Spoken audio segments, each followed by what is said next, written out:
مناسبت سے ایک جمعہ پہلے حضرت سیدنا فاروق اعظم رضی اللہ تعالی عنہ کی شان اور ان کے فضائل پر کچھ گفتگو ہوئی تھی جو کہ نامکمل تھی۔ ویسے حضرات صحابہ کی اتنی اہمیت ہے اور ان کی ایسی پاکیزہ زندگیاں ہیں اور اسلام کے لیے ان کی اتنی جان فروشی اور خدمات ہیں، اتنی لاتعداد قربانیاں ہیں کہ وہ کسی ایک مجلس اور کسی ایک نشست میں ان کو بیان کرنا یہ ممکن نہیں ہے۔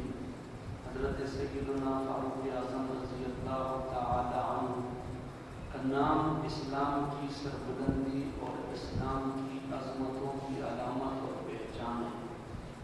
حضرت سیدنا فاروق اعظم رضی اللہ تعالی عنہ اللہ تعالیٰ کے محبوب کے تمام صحابہ میں وہ ہیں جو مراد رسول ہیں، اور یہ وہ صحابی ہیں اللہ تعالیٰ کے کو ان کے ساتھ اتنا پیار ہے کہ حضرت عمر رضی اللہ تعالی عنہ فرش پر جو رائے قائم کرتے ہیں اسلام کی بہتری کے لیے اور مسلمانوں کی بہتری کے لیے، تو اللہ تبارک و تعالی اس رائے کو قرآن بنا کر وہ عرش سے حضور علیہ السلام کے قلب اطہر پر وحی بنا کر قرآن کریم کی آیات کی صورت میں بھیجتے ہیں۔ جنگ بدر میں کچھ کافروں کو مار دیا گیا اور کچھ بڑے بڑے کافروں کو گرفتار کیا گیا۔ حضور علیہ السلام نے ان گرفتار کافروں کے جو بڑے تھے ان کے بارے میں صحابہ سے مشورہ کیا کہ کیا کیا جائے۔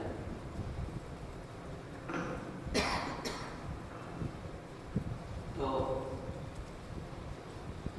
ایک رائے یہ آ گئی کہ فدیہ لے کر ان کو چھوڑ دیتے ہیں۔ مختلف قسم کی اور بھی تجاویز آئی۔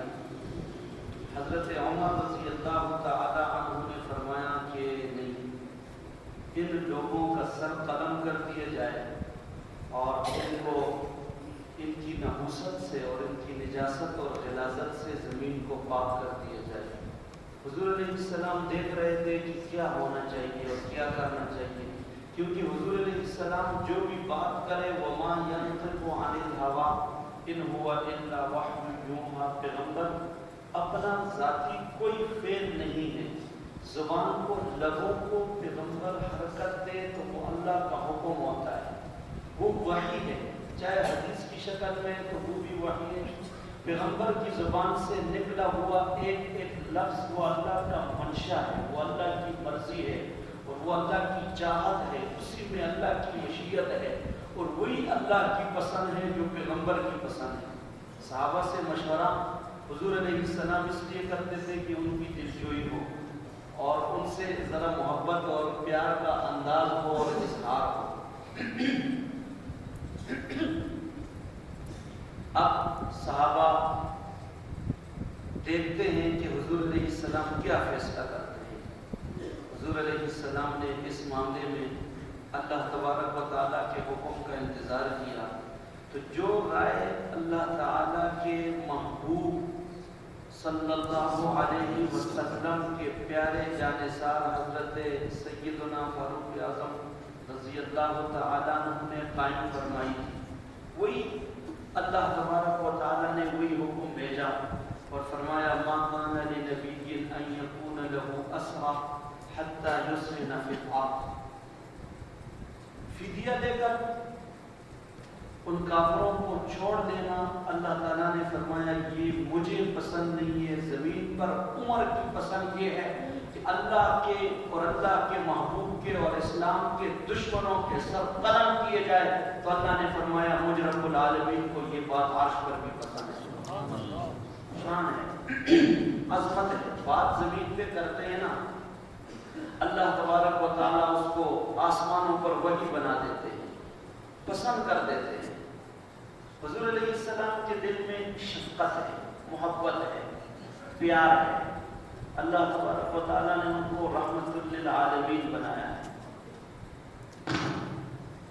اب وہ شفقت اور وہ پیار رحمت للعالمین، حضور علیہ السلام کا ایک مخالف ہے منافق ابی ابن کعب، اور اس شخص نے پیغمبر کو بہت اذیت دی اپنی زندگی میں، حضور علیہ السلام کو بہت ستایا اور طرح طرح کی جو ایسی ایذائیں انسان اس کے بارے میں سوچ بھی نہیں سکتا ہے، حتیٰ کہ حضور علیہ السلام کی حرم اور ناموس ام المؤمنین حضرت عائشہ صدیقہ رضی اللہ تعالیٰ عنہ کے بارے میں جو تہمت کی کہانی گڑی، اس کے پیچھے یہی منافق تھا ابی ابن کعب، عبداللہ ابن ابی ابن سلول، بڑا منافق ہے عبداللہ ابن ابی ابن سلول۔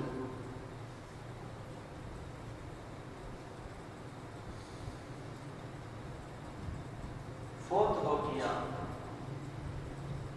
ان کا بیٹا حضور کا جانثار ہے، صحابی ہے، وہ فوت ہوتے وقت منافق، مکے میں منافق نہیں تھے، مکے میں صرف ایک طرح کے لوگ تھے، یا ماننے والے یا نہ ماننے والے۔ جب مدینے میں حضور علیہ السلام آئے تو یہاں پر ایک تیسرا طبقہ بیچ میں نکل آیا۔ اب انہوں نے یہ طریقہ اختیار کیا کہ دیکھتے ہیں کہ حضور علیہ السلام نے جو محنت شروع کی ہے، اگر یہ کامیاب ہوتے ہیں تو پھر ہم ظاہراً اسلام قبول کرتے ہیں، مالی مفاد سمیٹ لیں گے کہ ہم یہ کہہ دیں گے کہ ہم مسلمان ہیں، اندر سے کافر تھے، اور اگر کافر غالب آ گئے تو ہم کہیں گے ان کو کہ ہم تو پہلے سے تمہارے تھے۔ اس منافقت کا جو دور کا آغاز ہے یہ اس میں ہے، مدینے میں ہے، اور منافقین کی اللہ تعالیٰ نے قرآن کریم میں جگہ جگہ پھر ان کے بارے میں بتایا، چونکہ پیغمبر پر وحی آتی تھی تو اللہ تعالیٰ اور وہ ڈرتے تھے کہ اب وحی آئے گی تو ہمارے بارے میں پتہ چل جائے گا۔ سورہ توبہ میں اللہ تبارک و تعالیٰ نے فرمایا یحذر المنافقون ان تنزل علیہم سورۃ تنبئہم بما فی قلوبہم، یہ ڈرتے رہتے تھے کہ اللہ کی طرف سے کوئی وحی آئے گی اور اس میں ان کا جو سارا کچھ ہے وہ اللہ تعالیٰ حضور علیہ السلام کو بتا دیں گے۔ تو یہ بڑا منافق، اس کا بیٹا مسلمان ہے، صحابی ہے اور دل سے مسلمان ہے، مرتے وقت اس منافق نے وصیت کی، اپنے بیٹے کو کہا کہ آپ رسول اللہ صلی اللہ علیہ وسلم سے یہ گزارش کر لیں گے کہ میرا ایک تو جنازہ پڑا ہے، اور ایک اتنا بڑا جو بعض ایسے منافق ہوتے ہیں زندگی میں کرتے کیا ہے اور طریقہ کیا اختیار کرتے ہیں،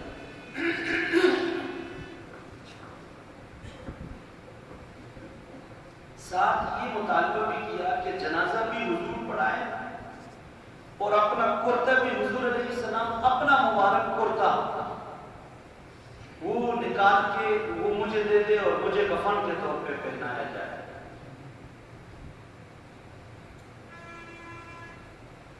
اس طرح کی اپیل۔ اب جب وہ فوت ہو گیا اور اس کے بیٹے نے آ کر حضور علیہ السلام سے یہ درخواست کی تو حضور علیہ السلام تو نرم دل تھے، شفیق تھے، مہربان تھے، رحمت للعالمین تھے، باوجود اس کے کہ حضور کو اللہ نے وحی کے ذریعے بتایا بھی تھا کہ یہ آپ کا دشمن ہے، لیکن حضور علیہ السلام اس شفقت کی وجہ سے اس جنازہ پڑھانے میں آمادہ ہو گئے۔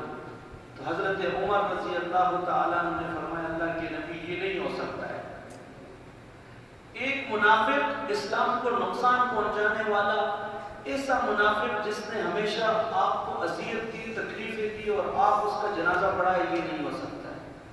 اللہ تبارک و تعالیٰ نے قرآن کریم سے آیت بھیجی اور وحی اتری ما کان للنبی والذین آمنوا ان یستغفروا للمشرکین ولو کانوا اولی قربی،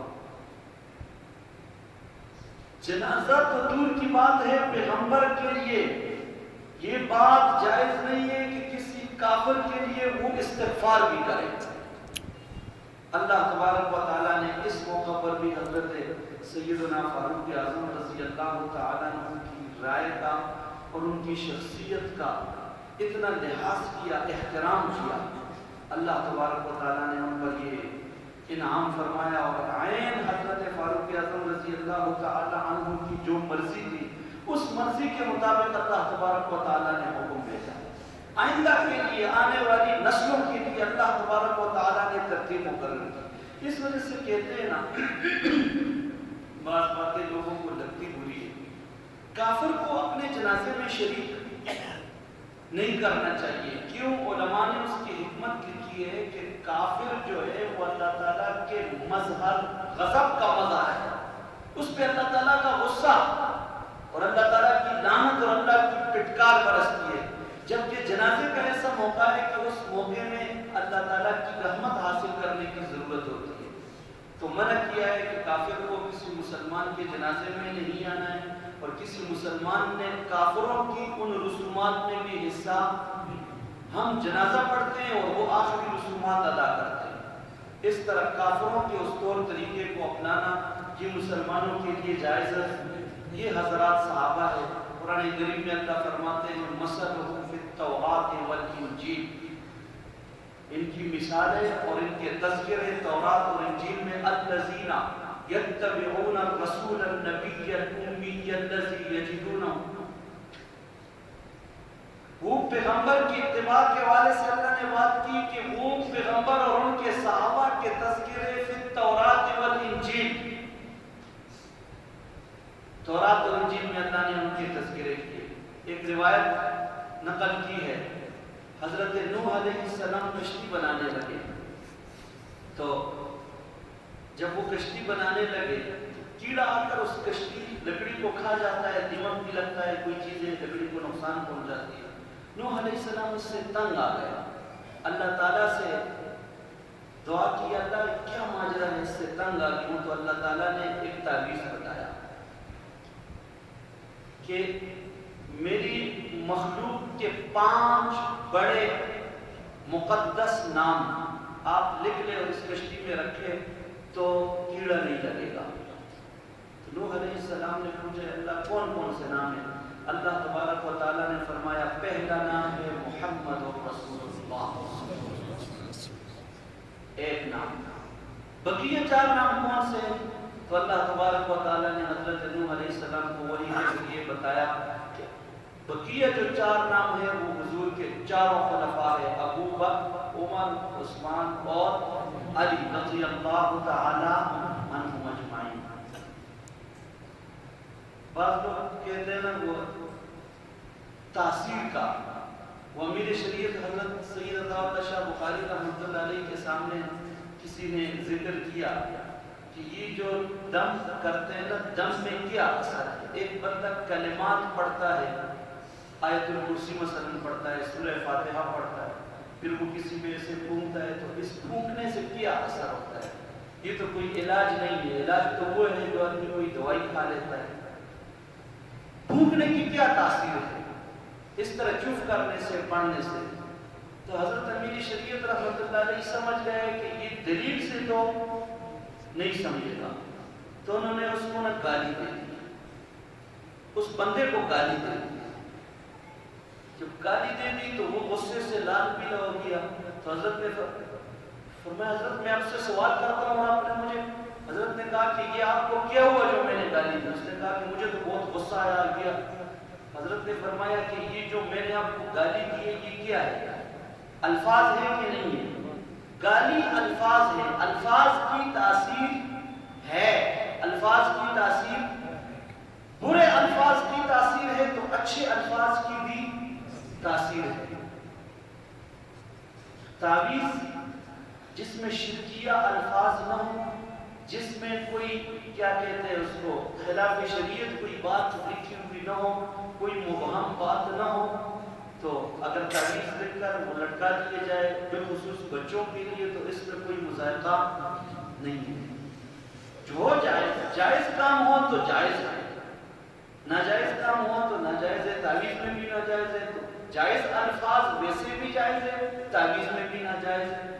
جو الفاظ جائز ہیں تو تعویذ میں بھی جائز، تعویذ کے بعد بھی جائز، اور جو باتیں بار کرنا ناجائز ہے، شرکیہ الفاظ استعمال کرنا، تو تعویذ میں بھی استعمال کرنا کیا ہے؟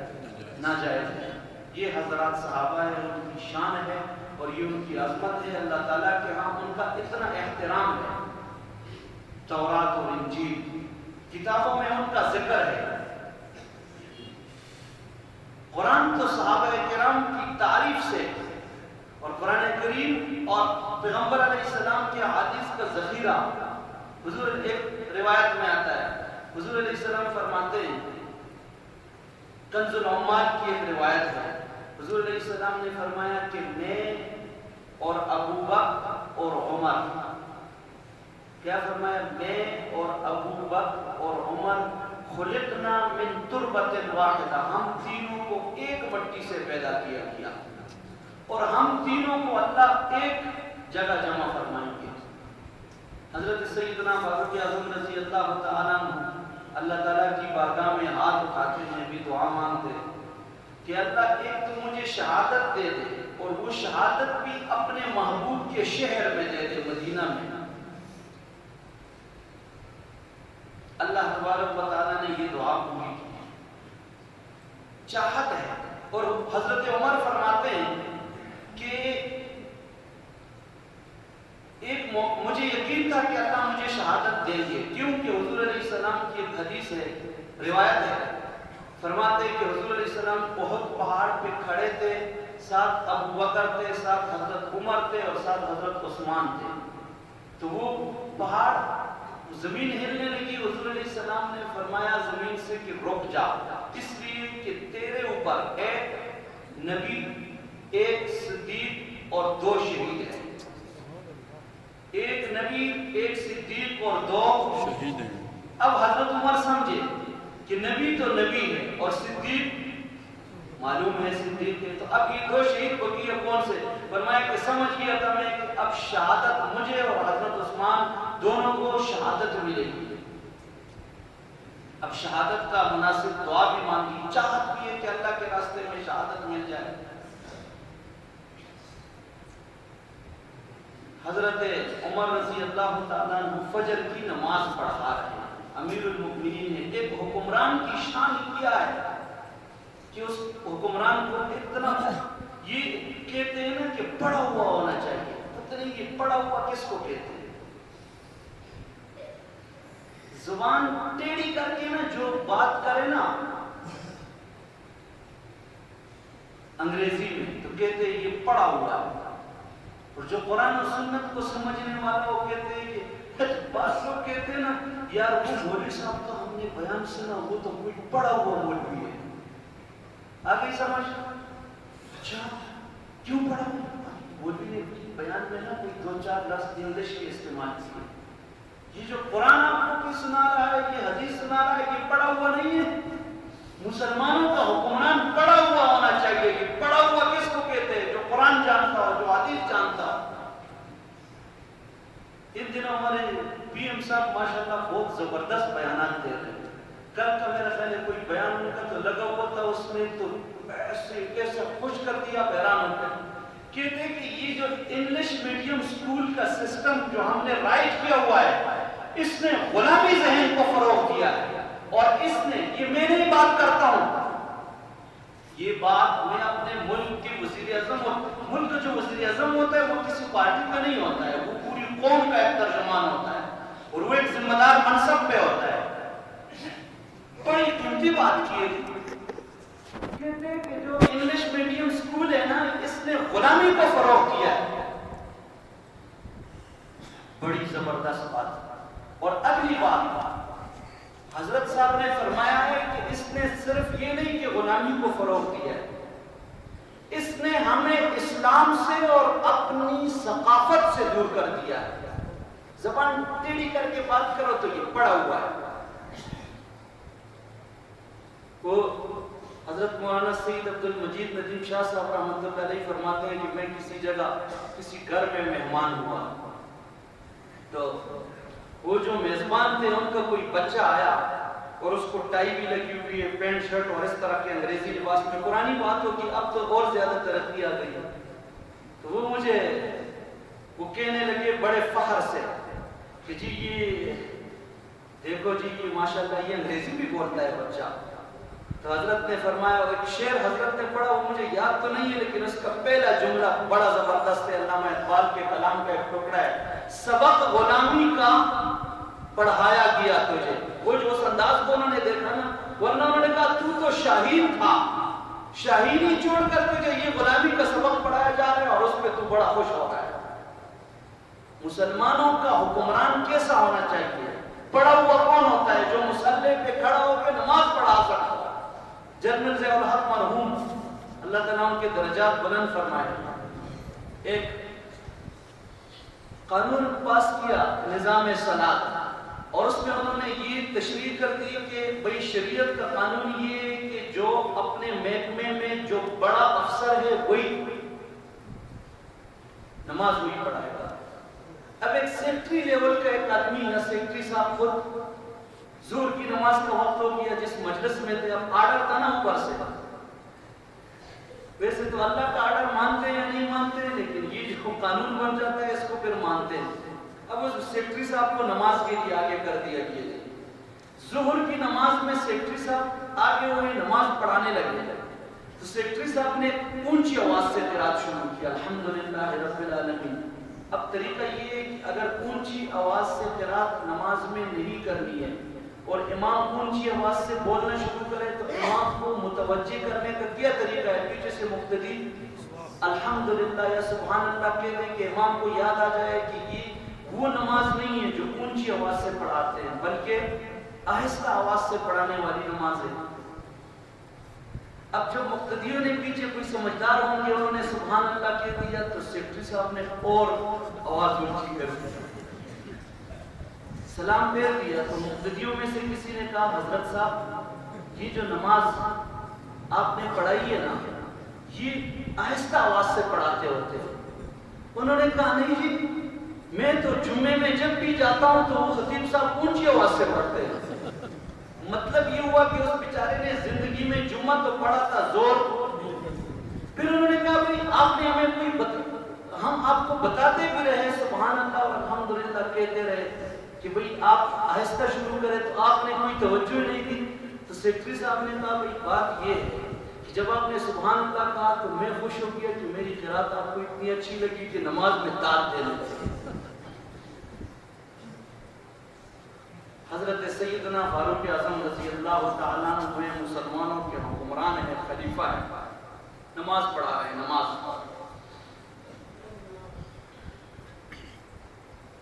بات ادھر سے چلی کہ اور کتابوں میں فقہ کی کتابوں میں پہلا جملہ یہ لکھا ہے جنازے کی نماز حاضر ہو گئی، جمعے کی نماز حاضر ہو گئی، عید کی نماز حاضر ہو گئی اور وقت کا حکمران موجود ہے. تو جملہ لکھا ہے امامت کا سب سے بڑا حقدار کون ہے؟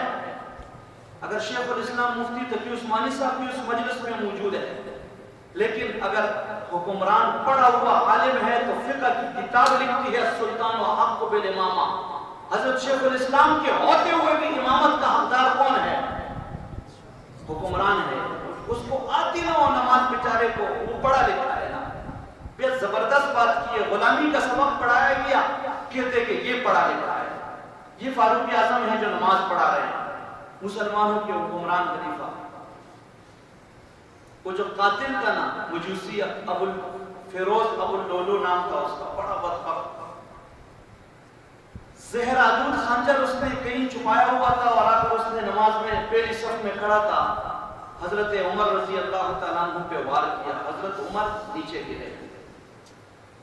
مسلمانوں کی ایک بات سمجھانا چاہتا ہوں، حضرت عمر مصلی پہ ہٹا دیے گئے اور فوراً حضرت عبد الرحمن ابن عوف رضی اللہ تعالیٰ عنہ آگے ہو گئے اور انہوں نے نماز پوری کر دی. یعنی نماز کی اتنی اہمیت ہے. مختصر صورتیں پڑھائی لیکن نماز چھوڑی. آج کا مسلمان معمولی سی پرابلم ہو تو نماز کی تو ہے ہی چھوڑی. یہ مسلمان کی شان یہ ہے. حضرت عمر کو جب اٹھا کے لایا گیا فرمایا کہ کس نے وار کیا تو بتایا گیا کہ وار کیا ہے کسی کافر نے. فرمایا فزت ورب الکعبہ، رب کعبہ کی قسم عمر کامیاب ہو گیا. اور ایک درخواست کی، فرمایا کہ ام المؤمنین حضرت عائشہ صدیقہ رضی اللہ تعالی عنہا نے پہ ایک قبر ہے روضہ مطہرہ میں حضور علیہ السلام کا روضہ مبارکہ، پہلی قبر.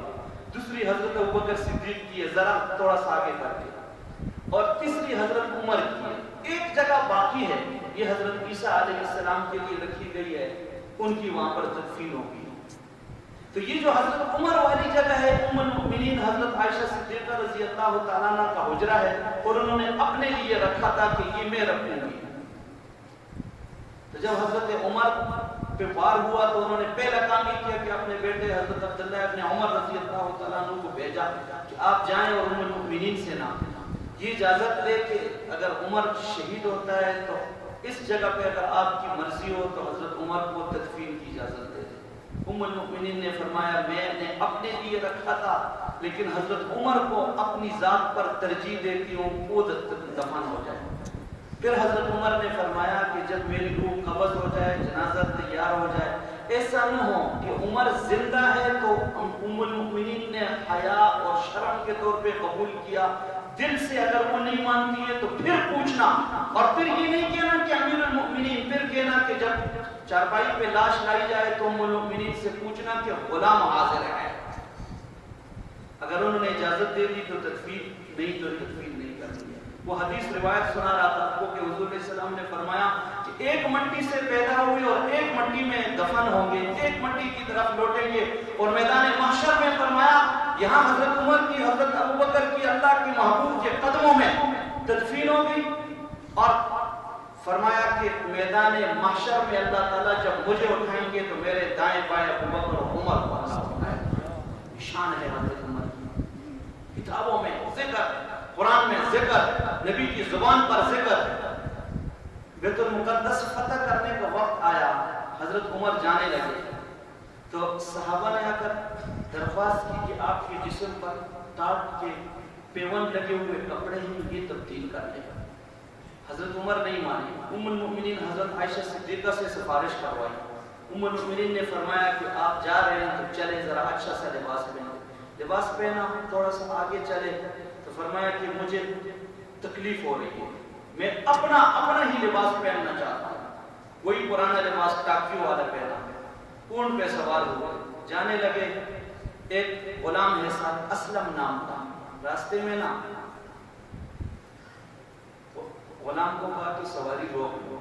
اس نے سوچا کہ قضاء حاجت کی ضرورت ہے، اترے تو غلام سے کہا کہ آپ سواری پہ بیٹھ جائیں. غلام نے کہا امیر المؤمنین یہ کیا ہوگا، یہ ممکن ہے کوئی؟ بہرحال اس کو سوار کیا ہے. تھوڑا سا آگے چل کے اس نے کہا امیر المؤمنین میں بہت بڑی غلطی کر رہا ہوں، آپ پیدل جا رہے ہیں اور آپ نے مہار پکڑی اور میں سواری پہ. فرمایا نہیں، یہ غلطی نہیں ہے، یہ یہودیت نہیں ہے، عیسائیت نہیں ہے، یہ ملوکیت نہیں ہے، یہ بادشاہت نہیں ہے، یہ اسلام ہے. آج کے بعد ایسے ہوگا کہ غلام کو اور امیر المؤمنین کو برابر کے حقوق ملیں گے. بیت المقدس میں داخلے کا وقت قریب آیا تو اب باری ہے غلام کی. تقسیم کیا وقت کہ جتنی دیر حضرت عمر سواری کریں گے تو اتنی دیر غلام سوار ہوگا.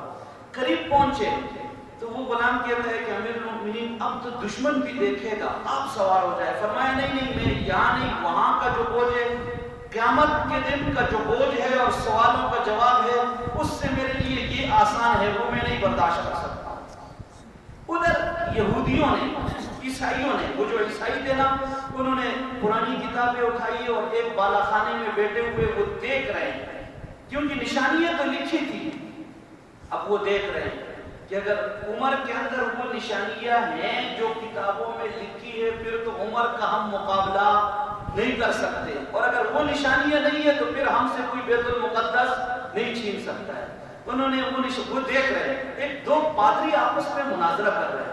ایک کہتا ہے کہ یار یہ جو سواری پہ سوار ہے یہی امیر المؤمنین ہوں گے. دوسرا کہتا ہے نہیں، جو سواری کی مہار جنہوں نے پکڑی ہے یہ امیر المؤمنین ہے. وہ کہتا ہے یہ کیس ہے؟ اس نے کہا کہ اگر یہ سچا عمر ہے تو اس نے سواری کی مہار پکڑی ہوگی اور یہ بیت المقدس میں داخل ہوگا، اور اس انداز سے اگر یہ داخل ہوگا تو ہم حضرت عمر کا مقابلہ نہیں کریں گے، بیت المقدس بغیر جنگ کے حوالے کریں گے.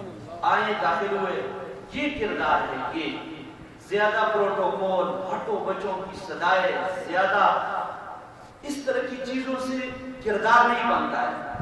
حضرات صحابہ کی یہ زندگی ہمارے لیے نمونہ ہے. آج بھی ہمارا بس ایک تانا ہے، ایک تانا صرف، بس ہم تو بہت کافروں سے لڑ جھگڑتے، پوری دنیا پہ ہماری حکومت ہوتی، بس یہ مولوی اگر نہ ہوتا، یہ ترقی کی راستے میں رکاوٹ ہے، یہ تو دین کی بات کرتا ہے، یہ تو پرانی بات کرتا ہے۔ وہی حضرت عمر نے پرانی باتیں کی ہے، پرانا لباس پہنا ہے، مہار سواری کی پکڑ کے داخل ہوئے ہیں، لیکن دل میں ایمان تھا۔ اللہ تبارک و تعالیٰ نے حضرت عمر کو عظمت عطا کی ہے، زبان ٹیڑھی کر کے، غلامانہ ذہنیت کی عکاسی کر کے، اپنے آپ کو پورا انگریزوں کا غلام شو کر کے اس سے فتح اشارتاً کیے نہیں تو پوری دنیا دیکھ رہی ہے۔ بڑے بڑے ٹائی پتلون اور پینٹ اور پتلی شرٹ اور پتلی کیا کیا انداز اور زبان ٹیڑھی کر کے بات کرنے والے کتنے لوگ ہیں جو کہتے ہیں نا کہ ہم بڑے پڑے ہوئے انگریزی میں بات کر سکتے ہیں۔ کچھ ایسے فقیر ہیں جن کو انگریزی نہیں آتی ہے، جو اس دور میں بھی جنہوں نے سپر پاور کو ایسے زیرو کر کے دکھایا ہے، لوگ ان کی زبان سیکھنے کی کوشش کرتے ہیں۔ جو غیرت سے جرأت سے آگے آتے ہیں، طالبان کی زبان کہتے ہیں ہمیں سیکھنی چاہیے، اور ہم کہتے ہیں ہم نے ان کی سیکھنی ہے۔ یہ فرق ہے، اس سے نہیں ہوتا ہے۔ پیغمبر کی زندگی کو اپنانے سے ہوتا ہے، سادگی کو اپنانے سے ہوتا ہے، دیانت کے تقاضوں کو پورا کرنے سے ہوتا ہے، اور اپنے دل کو اللہ کے لیے صاف کرنے سے ہوتا ہے۔ جب یہ صفات جو صحابہ میں تھی آسان صفات آئے گی تو اللہ تعالیٰ کی مدد آج بھی ہمارے لیے منتظر ہے۔ وآخر اللہ